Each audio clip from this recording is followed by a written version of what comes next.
falasse. Amém. Amém. Meus queridos irmãos e irmãs,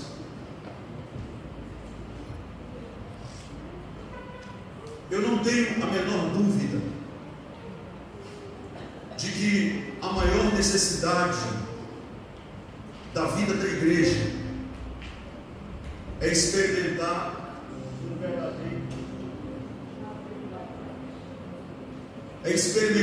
um verdadeiro avivamento. Não tenho a menor dúvida.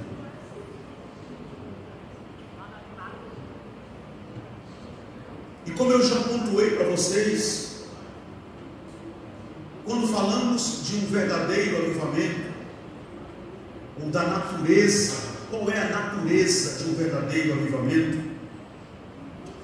Evidentemente, nós estamos falando da essência de um verdadeiro avivamento.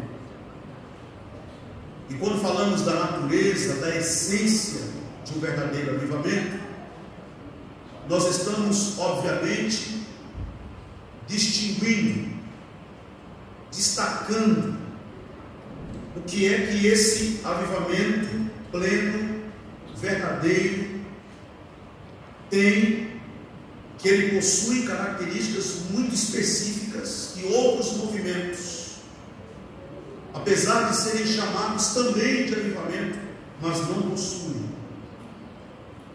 A pergunta que deve nortear o meu sermão aqui de hoje de madrugada é exatamente essa: quais os elementos que definem um verdadeiro avivamento?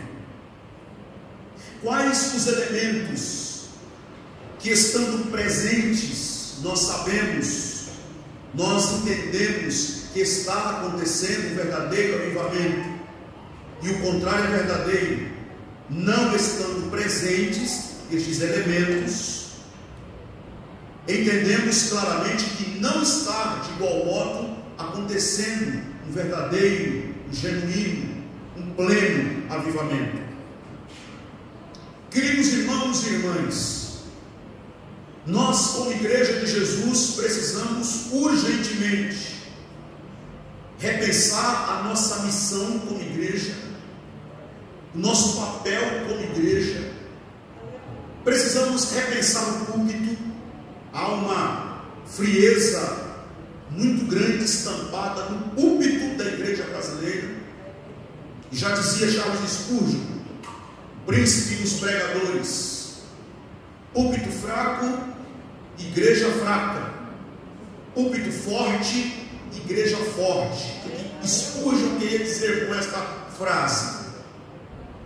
Que é daqui que sai, ou pelo menos em tese deveria sair, alimento, palavra, mensagem bíblica, mensagens bíblicas, mensagens expositivas, mensagens cristocêntricas, mensagens focadas na cruz de Cristo, com o objetivo, com o intuito de alimentar a igreja, de fortalecer os crentes.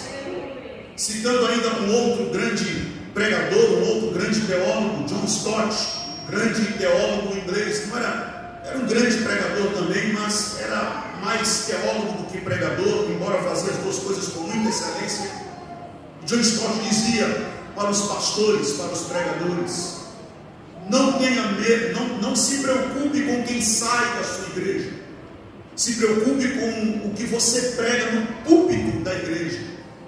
Não se preocupe com quem sai da igreja, se preocupe com o que você prega no púlpito da igreja, porque uma boa pregação, e quando falamos de boa pregação, não estamos falando de uma retórica irreparável, não estamos falando de uma homilética intocável ou retocável, não estamos falando de um sermão pregado com todo o cuidado que uma boa homilética e que uma boa hermenêutica exige, mas estamos falando mesmo de uma mensagem que brote das sagradas letras, que brote da palavra de Deus como mensagem que confronta, que nos tira das zonas de conforto, que nos chama para o embate, que nos desafia, que nos exorta, que nos provoca, que nos sacode das estruturas,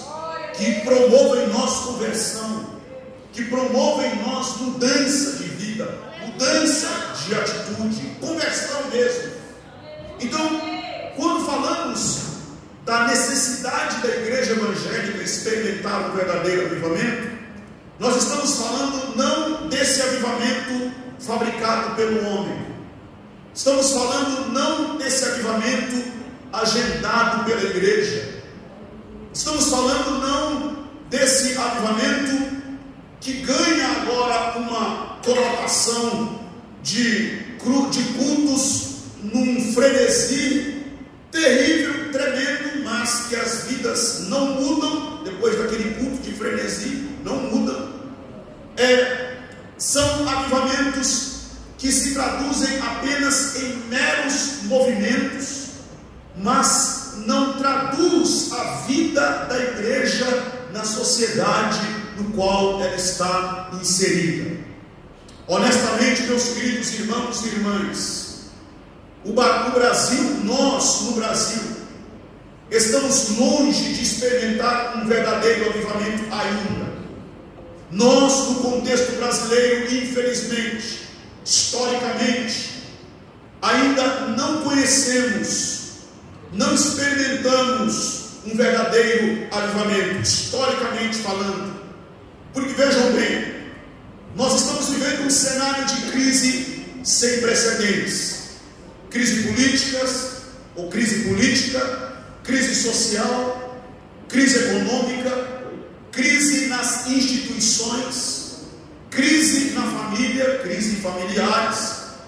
E como não bastasse, estamos vivendo uma crise na igreja.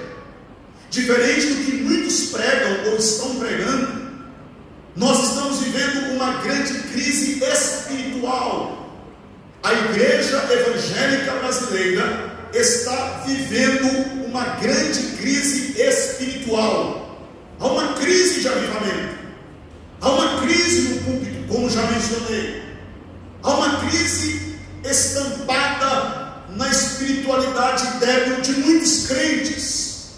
E não adianta querer dizer que o Brasil está vivendo um grande avivamento, porque há muitas igrejas, porque há muitos eventos, fazemos muitos eventos, há muitos congressos, há muitos encontros, multidões em uma busca litúrgica efervescente. Nós temos presença na política, bancada evangélica, nós temos presença política no país. E aí as pessoas se gabam e se vangloriam, não porque nós temos presença política, nós temos bancada evangélica, nós podemos inclusive, se quiser, eleger o presidente da república crente. Mas eu te digo hoje, que nada disso representa ou sinaliza um verdadeiro avivamento. Balada gospel não é avivamento. Marcha para Jesus, que aliás deixou de ser marcha para Jesus há muito tempo, é marcha para Barrabás, para Pilatos, para Herodes, para qualquer coisa do tipo, menos para Jesus. Não é avivamento. Som gospel não é avivamento. Avivamento não é culto animado, e o contrário, também não é culto solene dentro dos padrões litúrgicos da adoração. Nada disso é avivamento. Avivamento não é a presença desse ou daquele instrumento musical. Avivamento não é a presença desse ou daquela personalidade famosa do meio evangélico. Não é multidões no frenesi, não são pregadores renomados, não são cantores famosos, não é multidões. Avivamento é uma igreja que se prostra ao pé da cruz, quebrantada pela mensagem do Calvário, influenciada pelo Espírito Santo, passa a influenciar o mundo no poder do Espírito Santo. Já dizia o velho pregador Billy Graham, ele que é de saudosa memória, eu tenho uma profunda paixão pelo ministério de Billy Graham. Billy Graham já dizia que avivamento não é sair às ruas com danças, com marchas, com tamboris e com cânticos. Avivamento é subir ao Calvário em pranto e em choro e em derramamento diante da cruz de Cristo. Então, avivamento, meus queridos irmãos, é da economia exclusiva do Espírito Santo. Somente o Espírito Santo pode trazer um avivamento pleno, real, verdadeiro para a igreja de Jesus Cristo. Queridos irmãos, de qual avivamento estamos pregando, estamos falando no Brasil? De qual avivamento estamos discutindo nesta nação? Quando as corrupções continuam nas altas rodas do governo, nossas crianças continuam a mercê da pedofilia, os escândalos, os maiores e absurdos escândalos neste país têm sido protagonizados, infelizmente, por líderes religiosos, por pastores, escândalos que vai desde lavagem de dinheiro, desde desvio de dinheiro público e também dinheiro dos cofres da igreja, até pecados morais que não só são pecados morais, como também configuram crimes, como é o caso da pedofilia. De qual avivamento estamos falando? Quando a igreja está mais presente na mídia, por causa dos seus erros, por causa dos seus escândalos, por causa da irresponsabilidade e da inescrupulosidade de muitos líderes que vendem a igreja por causa de política, do que pela pregação do Evangelho. De qual avivamento estamos falando? Então, por este e outros motivos, por esta e outras razões, eu poderia pontuar para você estar aqui hoje. Eu digo hoje, de madrugada, que nós precisamos urgentemente experimentarmos um verdadeiro avivamento. A pergunta inicial do meu sermão, como já disse: quais são os elementos que definem, que caracterizam um verdadeiro avivamento? Antes de qualquer coisa, é preciso mencionar que o evento de Pentecostes, em Atos capítulo de número 2, é um marco na história da igreja e dos avivamentos, e serve como modelo ao longo da história. Por exemplo, Pedro, quando falou para os judeus do que aconteceu na casa de Cornélio, vocês se lembram dessa história? Que Pedro pregou o evangelho na casa de Cornélio, que era um gentio, que se converteu ao evangelho, e o Espírito Santo desceu sobre eles. Os judeus que ficaram enfurecidos com Pedro, porque Pedro tinha entrado na casa de um gentio, tinha estado com ele, comido com ele na casa dele, mandaram chamar Pedro para Pedro trazer uma explicação. Que arrumação era aquela? O que você estava fazendo na casa de gentios? E Pedro então disse: olha, eu fui lá. Aí ele contou a visão que teve, a experiência que teve, do lençol que desceu, enfim. E ele disse: olha, eu fui lá e falei do evangelho.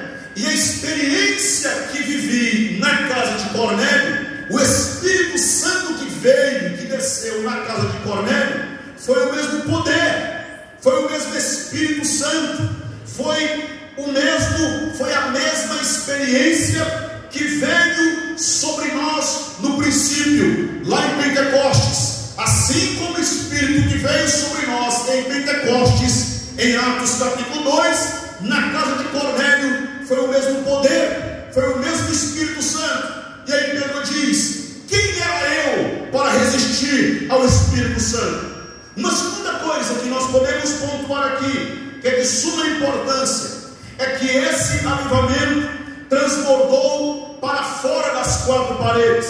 Ou seja, o poder do Espírito Santo não ficou confinado dentro de quatro paredes, não fez com que aqueles irmãos pulassem, vibrassem, falassem em línguas e corressem de um lado para o outro aqui dentro de quatro paredes. Ao contrário, aquele poder do Espírito Santo que veio em Pentecostes, em Atos capítulo 2, empurrou a igreja porta fora, empurrou os irmãos porta fora. Significa dizer que aquele movimento, aquele barulho, aquele estrondo, aquele poder do Espírito em Pentecostes chamou a atenção de toda a cidade de Jerusalém. Foi um fenômeno pentecostal capaz de contagiar e de atrair as multidões. O que eu quero dizer com isso, irmãos e irmãs?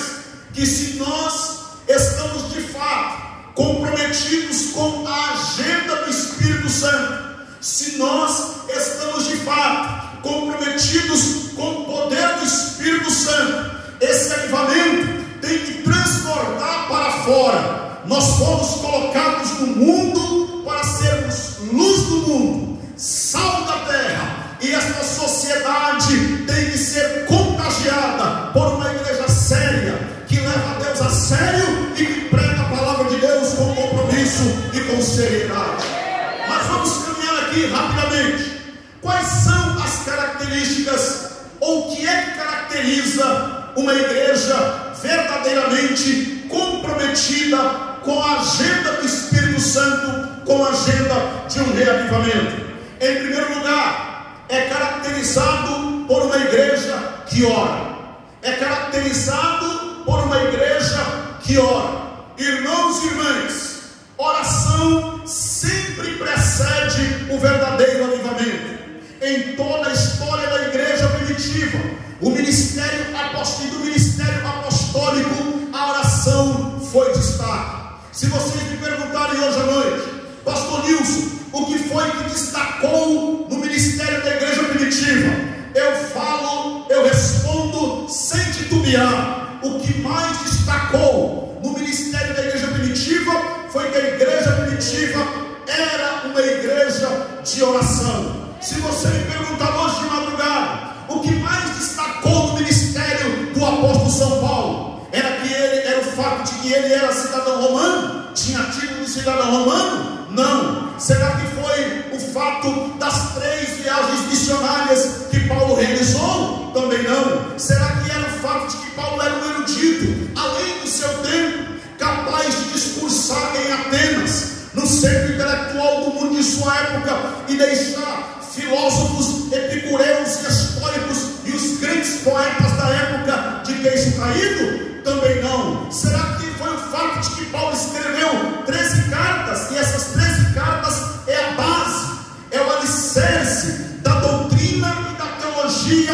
cristã ao longo de toda a história, em redor do mundo, ao longo dos séculos, ao longo dos 2000 anos de história da igreja em todo o mundo? Também não. Eu falo sem medo de errar. O que mais destacou no ministério do apóstolo São Paulo era que Paulo era um homem de oração. Paulo era um homem de oração. Irmãos e irmãs, que ouvem a voz deste simples pregador hoje à noite, falamos muito em avivamento, mas oramos pouco ou quase nada.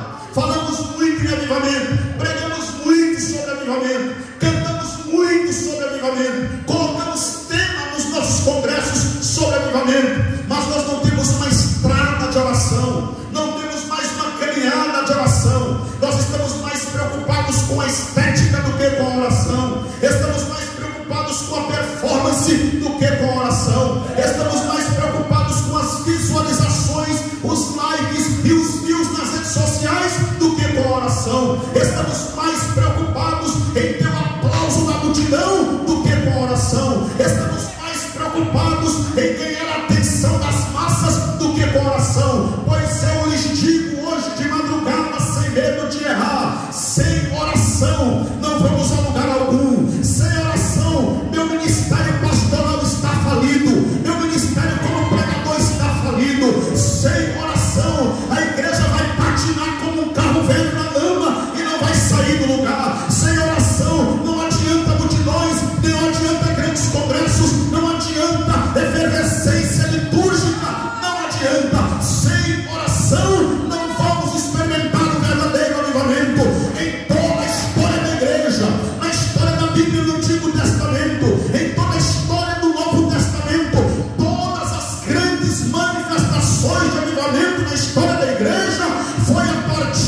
com relação à oração. Vejam bem, eu disse que a oração sempre precede o verdadeiro avivamento. Em toda a história da igreja primitiva e do ministério apostólico, a oração sempre foi destaque. Então vejam comigo, acompanhem essas referências que vou citar agora. Em Atos capítulo 1, versículo 14, diz o texto que todos estes perseveravam unânimes em oração. Em Atos capítulo 1, versículo 24 diz que eles oraram pela escolha de Matias no colegial apostólico no lugar de Judas. Em Atos capítulo 2 diz que eles estavam em oração, a igreja primitiva em oração, até que veio o Espírito Santo em Pentecostes e a todos os encheu. Em Atos capítulo 2, versículo 42 diz que eles perseveravam na oração, até que veio o Espírito Santo, e continuavam, e perseveravam, e buscavam, não pararam de orar. Em Atos capítulo 3 diz que Pedro e João subiam juntos para a oração da hora nona. Em Atos capítulo 4, versículo de número 24 a 31 diz que a igreja estava em oração. Em Atos capítulo 7, versículo de número 59 e 60 diz que Estevão orou enquanto estava sendo apedrejado. Em Atos capítulo 8, versículo 15 diz que Pedro e João oraram o batismo do Espírito Santo em Samaria. Em Atos capítulo 9, versículo 11 diz que Saulo estava orando enquanto o Senhor mostrava uma visão para Ananias a seu respeito. Em Atos capítulo 10, versículo 4 diz que o anjo do Senhor anunciou a Cornélio que as suas orações tinham subido diante de Deus. Em Atos capítulo 12, versículo 5 diz que a igreja fazia contínua oração por Pedro que estava preso. Em Atos capítulo 12, versículo 12 diz que muitas pessoas estavam congregadas na casa de Maria, mãe de João, e ali todos juntos oravam. Em Atos capítulo 13, versículo 3 diz que a igreja estava orando para enviar Barnabé e Saulo para a obra missionária.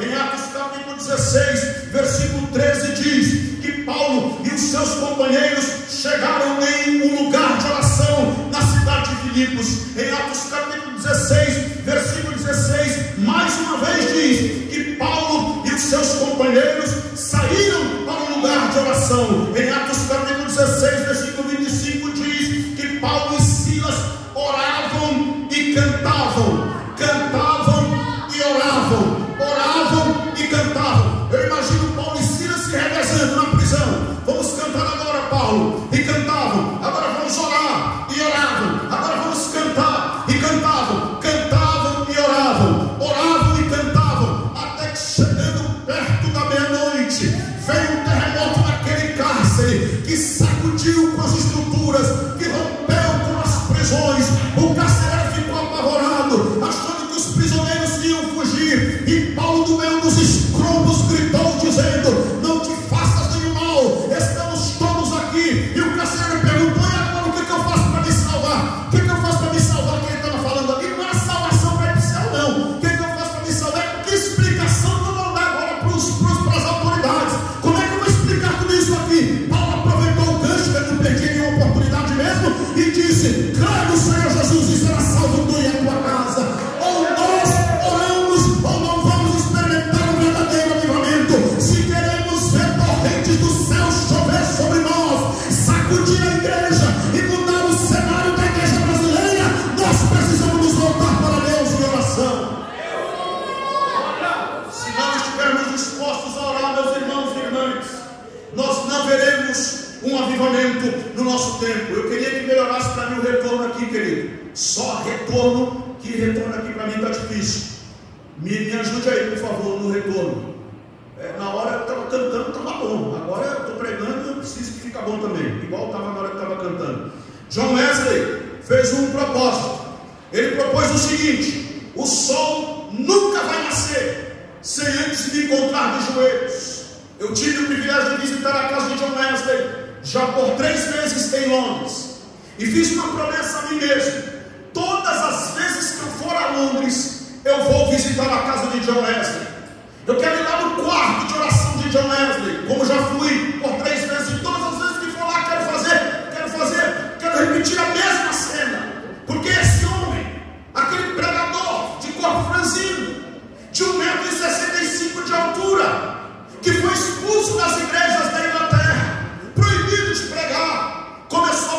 ruas, nas praças, nas esquinas. As multidões começaram a se aglomerar diante dele e perguntaram qual é o segredo. Você fica em pé numa praça qualquer e em minutos tem uma multidão em volta de você. E ele respondeu: eu me coloco em chamas e as multidões vêm me assistir arder, queimando em fogo do Espírito diante de Deus. Porque ele fez esse propósito. O sol nunca vai nascer sem antes me encontrar de joelhos. E todos os dias, lá pelas 4 horas da manhã, lá estava John Wesley de joelhos, orando, clamando ao Deus dos céus, buscando a presença do Espírito Santo. Sadduceo descia. Muitos de vocês talvez não se lembram ou não conhecem quem foi Sadduceo descia. Sadduceo descia era um indiano da casta mais alta da Índia. Ele se converteu ao Evangelho, tornou-se um pregador do Evangelho. E esse Sadduceo descia, vocês podem encontrar a sua história no clássico livro Evangelista dos Pés Sangrentos. É a biografia de Sadduceo descia. E ele era um homem também de oração, a ponto de um dos seus biógrafos dizer que muitas vezes Jesus brilhava na sua face. David Brainerd, em certo sentido, sangrava na oração. Jonathan Edwards orou 13 horas ininterruptas antes de pregar o grande sermão Pecadores nas mãos de um Deus irado. Sobre Dwight Lima Moody, nós lemos que ele era sapateiro, semi-analfabeto, mas pregava com tanta unção que o coração de qualquer doutor virava palha seca diante da sua mensagem. Charles Wesley, irmão de John Wesley, ele era músico e ele fez um propósito: não escrevia nenhum hino sem que tivesse certeza que estava face a face com Deus. Permita-me abrir um parênteses aqui para dizer o seguinte: sabe por quê? Muitas músicas hoje que são cantadas em nossos cultos, que são compostas e gravadas por muitos nossos cantores, são cantadas, são compostas, são feitas, são gravadas, são cantadas e aplaudidas e até aclamadas em muitos nossos cultos, mas não trazem mais a presença de Deus, não exaltam o nome de Jesus, não comove, pode até mexer com o esqueleto, mas não mexe com a alma, não mexe com o espírito, não mexe com o coração. Sabe por quê? Porque muitas delas estão sendo compostas apenas para satisfazer a demanda do mercado gospel. Aprendamos com Charles Wesley, que disse: não, eu vou gravar, eu vou escrever, eu vou compor, mas eu tenho que ter certeza de que eu estou face a face com Deus. Nick Cruz, filho na fé de David Wilkerson, ele que era um dos gangsters mais perigosos de Nova York. David Wilkerson, talvez vocês conheçam a sua história.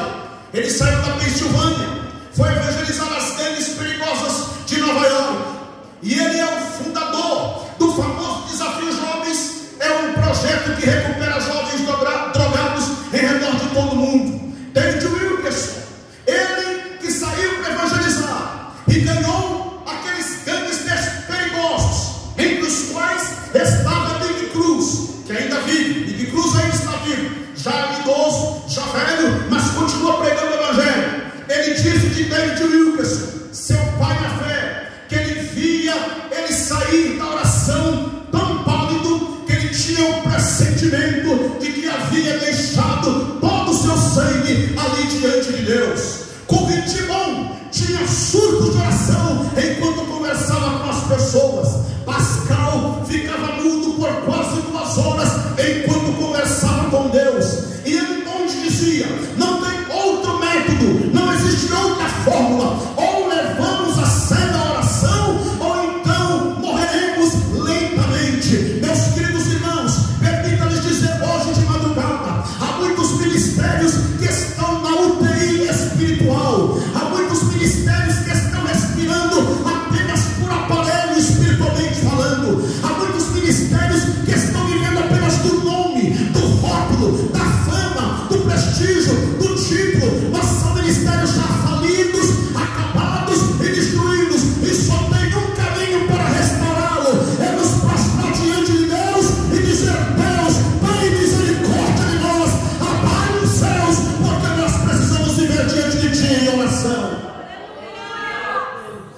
da oração, meus queridos irmãos, tem sido um dos temas mais negligenciados em nossos dias, e é por esta razão porque nós não estamos experimentando o verdadeiro avivamento. Eu me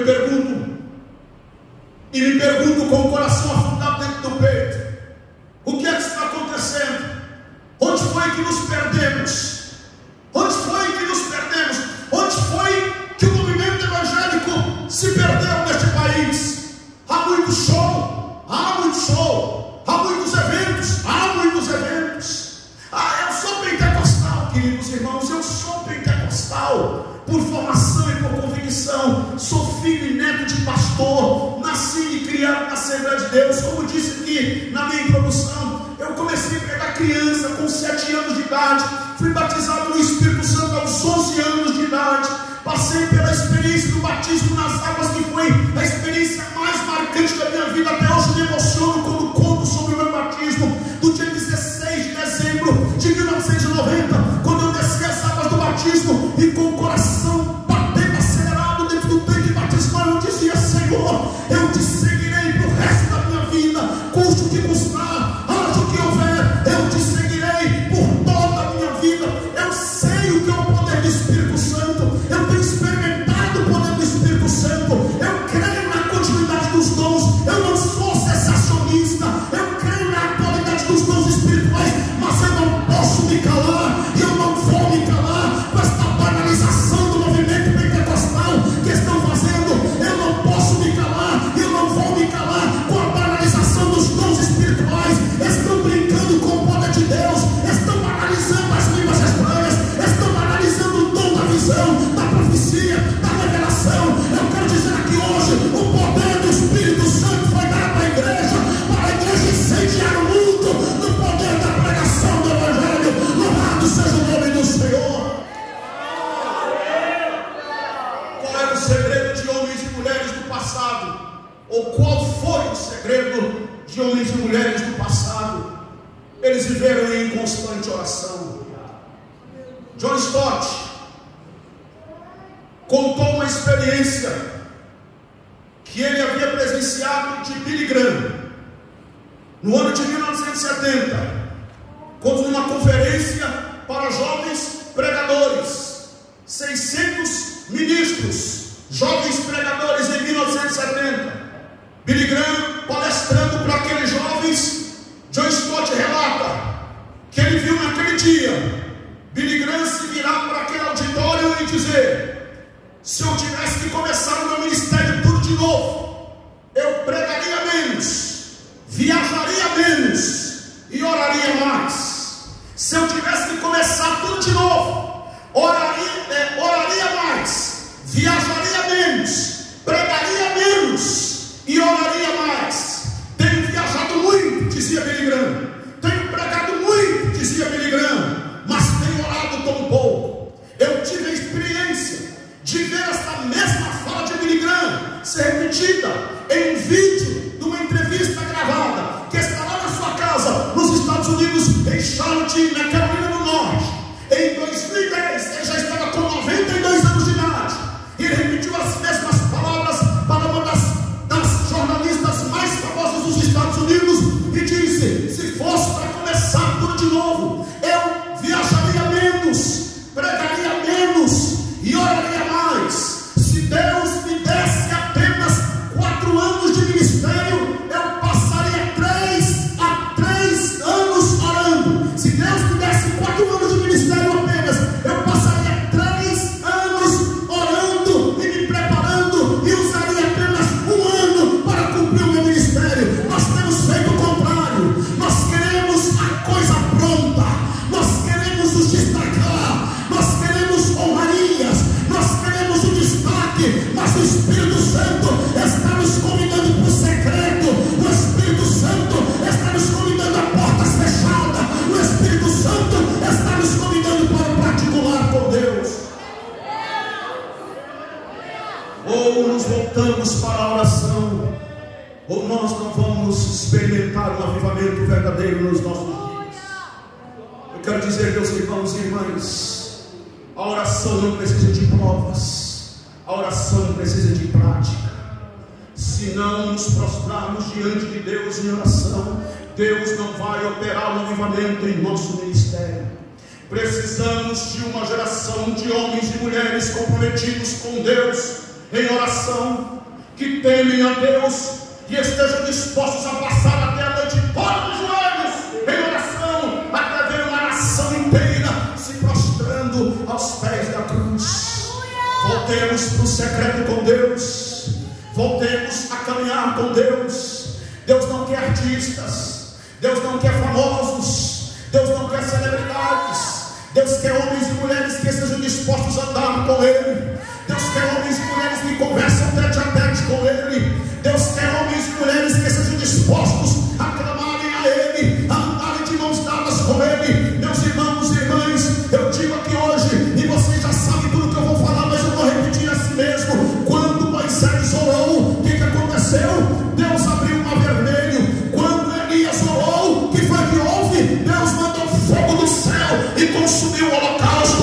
Quando Esther orou, quem foi para a forca? Foi Mardoqueu? Não, quem foi para a forca foi Amã. E o povo de Deus passou livre, porque todos estavam sentenciados à morte. Mas Esther disse: eu e as minhas moças oraremos e jejuaremos 3 dias e 3 noites. Quando Davi orou, ele teve poder e capacidade para enfrentar o gigante Golias. Quando Daniel orou, Deus fechou a boca dos leões. Se nós orarmos, Deus não mudou, Ele é o mesmo, Ele está conosco, Ele opera hoje. E eu posso com segurança dizer: para todo Faraó, Deus tem um Moisés; para todo Acabe, Deus tem um Elias; para todo Golias, Deus tem um Davi; para todo Amã, Deus tem um Esther; para toda a Babilônia, Deus tem um Daniel; para todo o Egito, Deus tem um José; para todo o Império Romano, Deus tem um Paulo; e para este tempo, Deus tem você, a igreja comprada, lavada no seu sangue.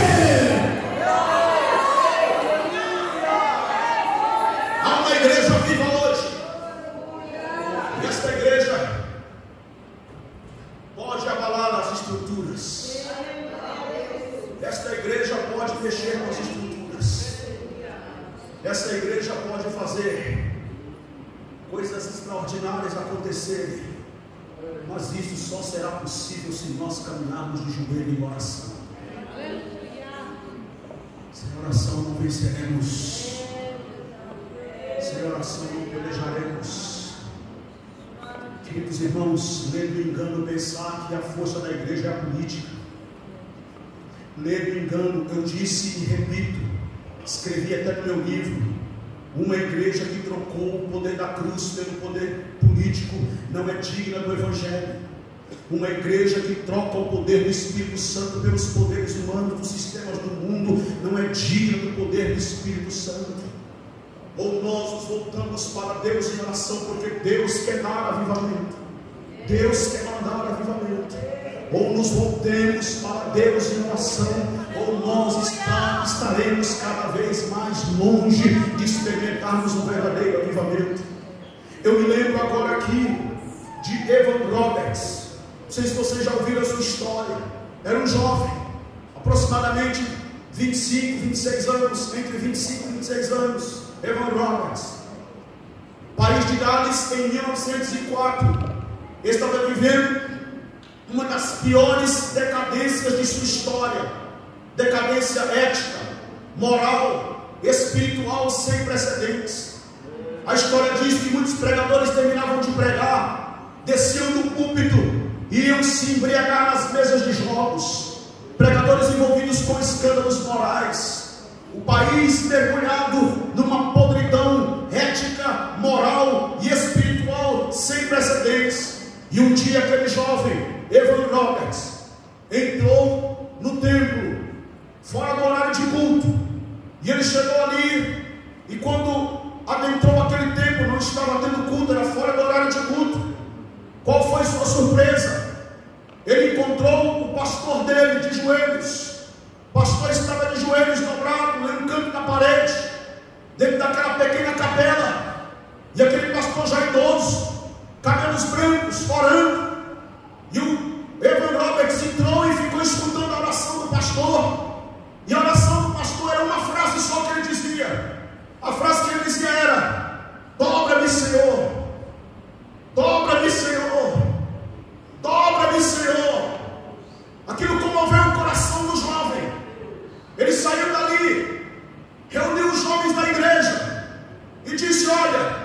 nosso pastor estava chorando e orando no templo e dizendo: dobra-me, Senhor, dobra-me, Senhor. Eu queria propor para vocês, vamos também nos reunir em oração e vamos repetir a mesma oração do nosso pastor. Vamos pedir: Deus, dobra-nos na tua presença. Os jovens toparam e foram orar. Na terça-feira da semana seguinte, para surpresa daqueles jovens, não só os jovens estavam orando, mas a igreja em peso, toda a igreja, como se numa espécie de uma convocação de última hora, se reuniu para orar. E a oração era essa: dobra-me, Senhor, dobra-me, Senhor. E foi aquela terça-feira, e foi a terça-feira da semana seguinte, e o número foi aumentando, foi aumentando. A história diz que em 6 meses de oração, mais de 100.000 pessoas em todo o país de Gales estavam reunidas em oração. 6 meses depois, mais de 100.000 pessoas estavam reunidas em oração, pedindo: dobra-me, Senhor, dobra-me, Senhor. Começou naquele dia uma verdadeira campanha nacional de oração. Sabe o que a história diz? A história diz que os prostíbulos faliram porque as prostitutas começaram a se converter. Os estádios e os teatros tiveram que mudar a sua programação, porque o povo não queria mais teatro e nem estádio. O povo queria ir para a igreja ouvir a pregação do Evangelho. As cadeias ficaram de grades abertas, porque não tinha mais ninguém praticando crime para ser preso. Os juízes estavam se reunindo e trocando luvas brancas, se presenteando uns aos outros com luvas brancas, comemorando o fato de que não tinha mais crimes para ser julgado. Sabe o que aconteceu? Deus sarou aquela nação, Deus sarou aquele país, mas a partir da atitude de uma igreja que se dobrou diante de Deus, pedindo: dobra-me, Senhor, dobra-me, Senhor. Eu quero dizer hoje à noite, meus irmãos e irmãs, a chave, a resposta, a solução para a nação brasileira está nas mãos da igreja. A resposta, a chave, a solução para a nação brasileira não está nas mãos dos partidos políticos, não está nas mãos da esquerda nem da direita. A resposta para esta nação não está nas mãos das ideologias políticas partidárias. A resposta para esta nação está nas mãos de uma igreja que ora. E se esta igreja se dobrar diante de Deus em oração, pode ter certeza, Deus vai sacudir este país, porque Deus quer curar a nação brasileira, Deus quer curar o Brasil, e isto precisa partir de nós, uma igreja que nos Deus em oração.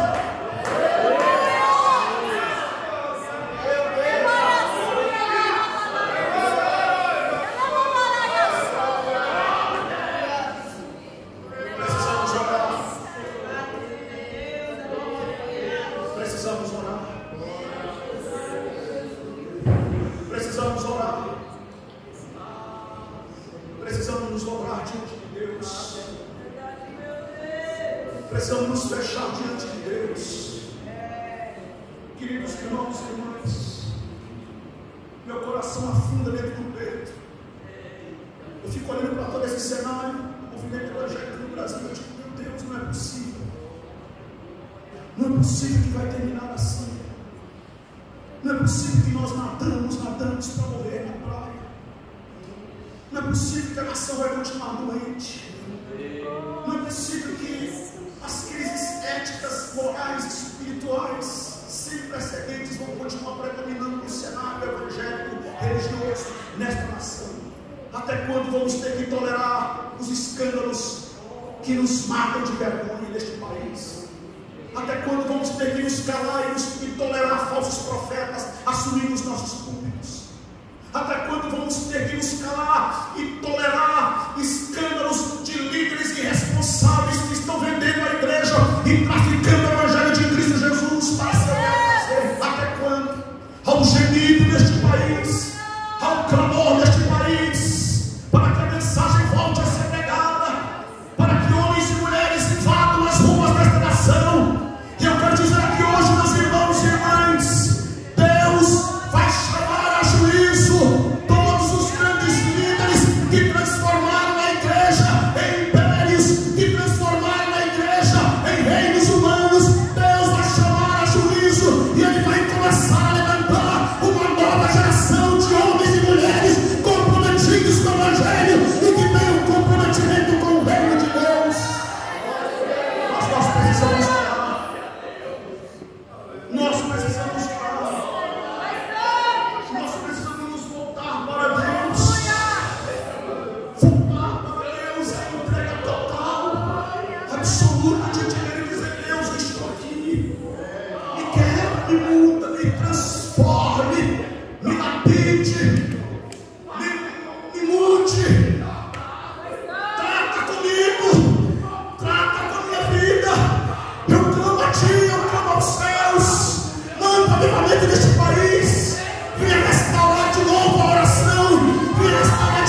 Manchester, em Londres, na Inglaterra, 30 anos pregando ininterruptamente. Nós temos aí esse material, esse conteúdo na íntegra de Martin Lloyd-Jones, composto, compreendido em 12 ou 14 volumes, se não me engano, de comentários das exposições que ele fez da carta aos Romanos. Precisamos voltar a épocas de homens como John Wesley, como John Stott, como Charles Spurgeon, que assumiu o púlpito da igreja, não para agradar a igreja, não para fazer cosquinha nos ouvidos, para fazer uma coceirinha na alma, não, mas subiu no púlpito para pregar a palavra, para pregar a Bíblia, para confrontar o pecado, para dizer que está errado, para dizer arrependa, para dizer converta. E a igreja crescia, crescia, crescia, crescia. É urgente retornarmos à cruz.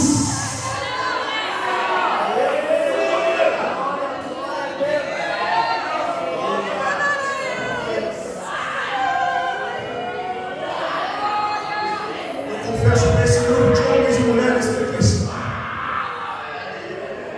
Eu confesso para esse grupo de jovens que aqui estão. Muita gente já foi embora. Muitos já foram embora, porque é claro, isso aqui não é mensagem de vigília também. É bom que o Gabriel aprenda a não convidar mais pregador assim para pregar em vigília. É bom que aprenda, não convida mais. É a última vez. Mas eu quero confessar para vocês. Eu tenho ultimamente pregado com o coração angustiado.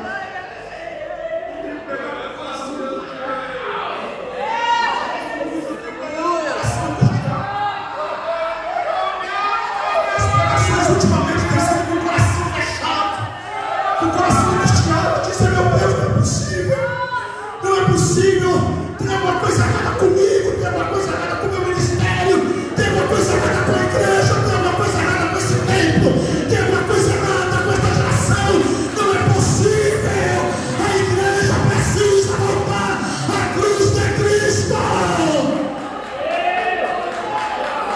Voltemos à cruz. Voltemos à cruz. Voltemos à cruz. É urgente. É urgente. Não pode deixar para amanhã. Não pode deixar para depois. É urgente. Voltemos à cruz. Voltemos à cruz. Voltemos ao Evangelho. Voltemos à exposição bíblica. Voltemos, voltemos, voltemos, voltemos. Vocês viram o que aconteceu recentemente nos Estados Unidos, lá em Kentucky, após a pregação de um pastor. Começou um grupo de oração, um movimento de oração que chamou a atenção da mídia e do mundo inteiro até, explorando para que isso aconteça no Brasil. Meu Deus, eu quero ver, eu quero ver. Avivamento não pode ficar na nota de rodapé da história, avivamento não pode ficar nos livros de história, avivamento tem que ser hoje, tem que ser agora, tem que ser já. Eu quero, eu quero, eu quero.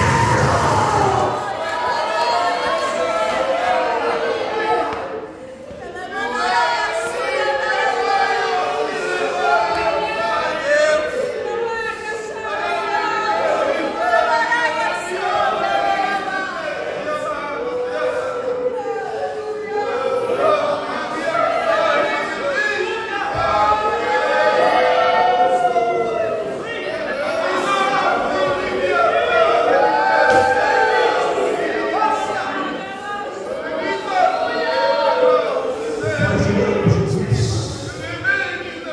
Essa é a minha oração. Faz de novo. Fiquem tranquilos, amor, em nome de Jesus. Fiquem tranquilos, amor, em nome de Jesus. Eu vou convidar vocês para nós orarmos juntos agora por esse avivamento. Nós vamos orar por esse avivamento. E a nossa oração é essa. Faz de novo, Jesus. Faz de novo, Senhor. Se você quiser orar em seu lugar, se você quiser sair daí, vir aqui à frente, vem. Eu não vou convidar você a vir se você quiser, se você estiver disponível. Se você tiver, tem um hino que canta, né? Eis-me aqui, estou disponível. Se você estiver disponível, se você quiser, venha. Se não, fica aí no seu lugar mesmo. Mas eu quero dizer que a nossa oração aqui agora é essa. Faz de novo, Senhor. Faz de novo, Senhor. Faz de novo, Senhor. Levante as suas mãos para os céus. Levante as suas mãos para